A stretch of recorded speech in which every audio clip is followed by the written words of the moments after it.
کیا ماں بہن نمازوں کو جمعہ کے ساتھ خاص مت کرو۔ ایمان کے بعد سب سے بڑا درجہ نماز کا ہے۔ آج بہت سی عورتیں کہتی ہیں گھر میں سکون نہیں، گھر میں اطمینان نہیں، خبر نہیں ہمارا گھر میں کوئی یہ جادو کری دیدو چھے کہ سو ارے کاروبار میں تنگی چھے، روزی میں برکت نہ تھی۔ قرآن کریم میں اللہ رب العالمین فرماتے من اعرض عن ذکری فإن له معیشۃ ضنکا ونحشرہ یوم القیامۃ اعما۔ جادو بھی اللہ کے حکم سے ہوتا ہے، جب تک اللہ نہ چاہے جادو کا کوئی اثر نہیں ہوتا، اور جناتوں کے پاس ایسی قدرت بھی نہیں، ایسی طاقت بھی نہیں کہ وہ ہمیں پریشان کر سکے۔ حقیقت یہ ہے کہ ہم پریشان ہوتے ہیں ہماری بدعمالیوں کی وجہ سے۔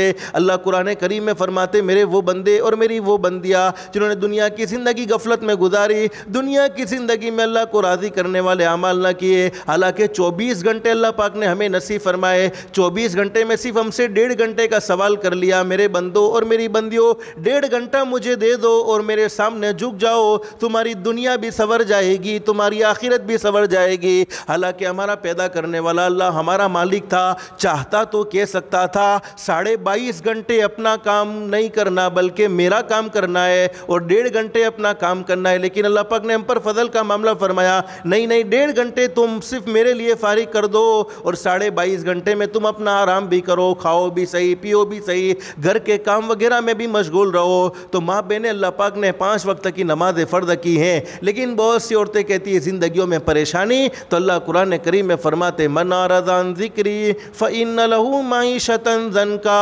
اللہ فرماتے میرے وہ بندے اور میری وہ بندیاں جو دنیا کی زندگی میں مجھے بھول جاتے ہیں، نمازوں کا اہتمام نہیں، غفلت والی زندگی گزرتی ہے، پھر نتیجہ کیا ہوتا ہے فإن له معیشۃ ضنکا، ہم ان کی زندگیوں میں الجھنیں ڈال دیتے ہیں، زندگیوں کا سکون و اطمینان چھین لیتے ہیں، پھر زندگی میں کبھی سکون و اطمینان نہیں ہوتا ہے۔ اور ماں بہنیں یاد رکھو جب اللہ پاک کسی کی زندگی کا سکون و اطمینان چھین لے تو دنیا کا کوئی باپو، دنیا کا کوئی تعویذ والا بابا اسے سکون نہیں دے سکتا جس کی زندگی سے اللہ پاک نے سکون و اطمینان کو چھین لینے کا فیصلہ کیا ہو۔ اس لیے ماں بہنیں 5 وقت کی نماز کا خاص طور پر اہتمام کرو۔ اور قرآن کریم کے ایک مقام پر اللہ فرماتے ہیں من عمل صالحا من ذکر او انثى وهو مؤمن، اللہ فرماتے شرط یہ کہ ایمان والا ہونا چاہیے، مرد ہو یا عورت، جس نے اپنی زندگی میں اللہ کو راضی کرنے والے اعمال کیے۔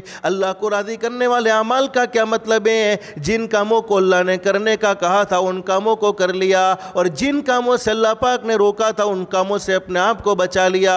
اللہ قرآن کریم میں فرماتے ہیں آخرت میں تو کامیابی ہوگی ہی ہوگی، اس کا کوئی انکار نہیں ہے۔ اللہ کا وعدہ سچا ہے، اللہ اپنے وعدے میں کبھی غلط نہیں ہے، اللہ پاک سچا ہے، اللہ کا قرآن سچا ہے۔ لیکن قرآن کریم میں فرماتے ہیں دنیا کی زندگی میں انعام یہ ملے گا من عمل صالحا من ذکر او انثى وهو مؤمن فلنحینہ حیاتا طیبہ۔ اللہ فرماتے ہیں ہم اس کی زندگی کی الجھنوں کو ختم فرما دیتے ہیں اور زندگی میں سکون و اطمینان بھر دیتے ہیں۔ اللہ پاک فرماتے بہترین زندگی نصیب ہو جاتی ہے۔ تو ماں بہنیں اللہ کو راضی کرنے پر اللہ پاک زندگی میں خوشیاں نصیب فرماتے ہیں، اللہ کو ناراض کرنے پر زندگیوں کا سکون و اطمینان ختم ہو جاتا ہے۔ اس لیے جنات اور جادو کا کوئی اثر نہیں ہوتا، یہ ہمارے اعمال کا نتیجہ ہوتا ہے جس کے نتیجے میں ہم پریشان ہوتے ہیں۔ اسی لیے قرآن کریم میں اللہ رب العالمین فرماتے ما اصابکم من مصیبت فبما کسبت ایدیکم ویعفو عن کثیر۔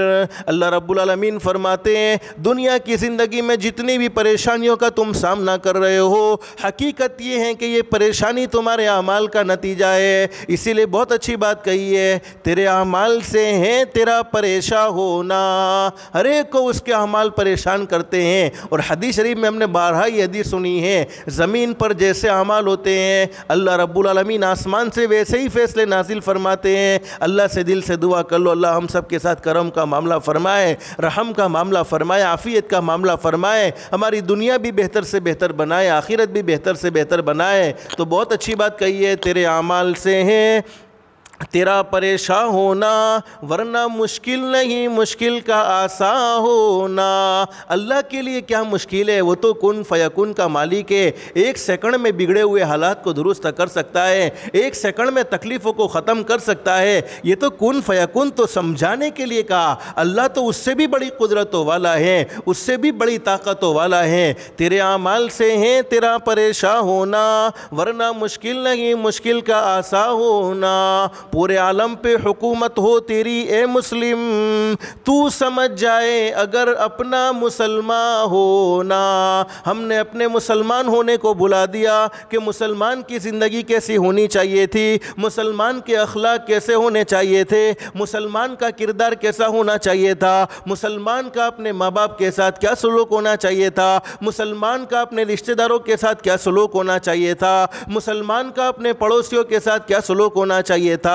ہم اپنے مسلمان ہونے کو بھولے، مسلمان کی راتیں کیسی ہونی چاہیے تھی، مسلمان کے دین کیسے ہونے چاہیے تھے، ہم اپنی زندگی میں اپنے مسلمان ہونے کو بھول گئے، جس کے نتیجے میں پریشانیوں کا ہم سامنا کر رہے ہیں۔